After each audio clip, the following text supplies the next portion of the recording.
want to talk to you today about the tragedy in Somalia and about a mission that can ease suffering and save lives. Every American has seen the shocking images from Somalia. The scope of suffering there is hard to imagine. Already, over 250,000 people, as many as people as live in Buffalo, New York, have died in the Somali famine. In the months ahead, 5 times that number, 1.5 million people, could starve to death.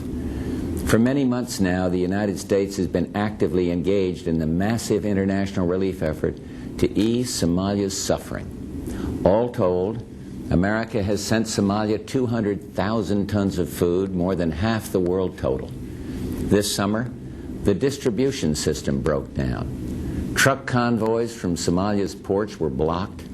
Sufficient food failed to reach the starving in the interior of Somalia. And so in August, we took additional action. In concert with the United Nations, we sent in the U.S. Air Force to help fly food to the towns. To date, American pilots have flown over 1,400 flights, delivering over 17,000 tons of food aid.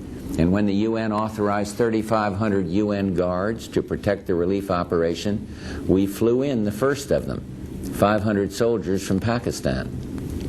But in the months since then, the security situation has grown worse. The UN has been prevented from deploying its initial commitment of troops.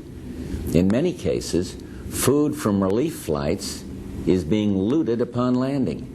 Food convoys have been hijacked, aid workers assaulted, ships with food have been subject to artillery attacks that prevented them from docking. There is no government in Somalia. Law and order have broken down. Anarchy prevails. One image tells the story. Imagine 7,000 tons of food aid literally bursting out of a warehouse on a dock in Mogadishu while Somalis starve less than a kilometer away because relief workers cannot run the gauntlet of armed gangs roving the city. Confronted with these conditions, relief groups called for outside troops to provide security so they could feed people. It's now clear that military support is necessary to ensure the safe delivery of the food Somalis need to survive.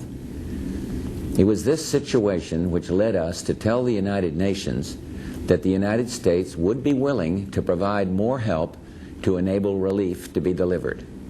Last night, the United Nations Security Council, by unanimous vote, and after the tireless efforts of Secretary General Boutros-Ghali, welcomed the United States' offer to lead a coalition to get the food through.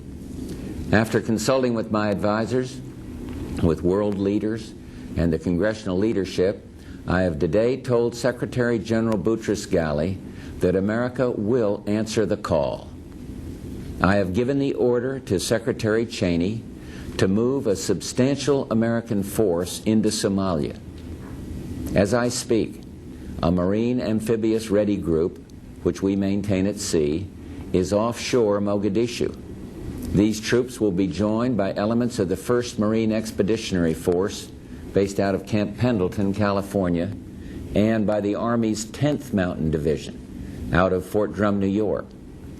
These and other American forces will assist in Operation Restore Hope. They are America's finest. They will perform this mission with courage and compassion, and they will succeed.